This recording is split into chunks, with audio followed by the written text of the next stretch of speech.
قال مراقبون للشؤون السياسية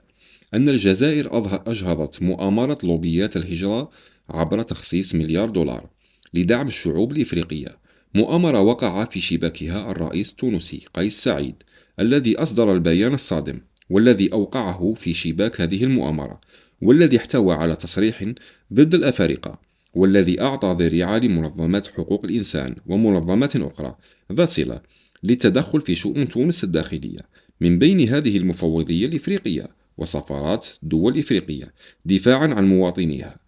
كمالي والنيجر والبنين وغيرها. مشروع الهجرة الإفريقية تنخرط فيه لوبيات ودول ومخابر أوروبية استغلت ظروف وفقر وانحطاط اقتصاديات هذه الدول الإفريقية التي كانت هي السبب الرئيسي في أزماتها، وحاولت جاهدة فاشلة يائسة في دفع هذه الشعوب المغلوبة على أمرها إلى الهجرة إلى شمال إفريقيا قصد خلق أزمات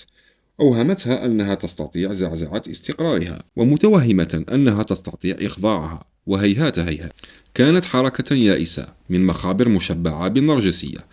والسذاجة قصد دفع هذه الشعوب إلى الاستيطان الأراضي، قصد تغيير صريح للديمغرافية البشرية من أجل مشاريع تفتيت وتجزئة الدول الشمال إفريقية. من جهة أخرى، الجزائر وبقرار منح الجنسية لكبير الأساقفة المسيحيين لديها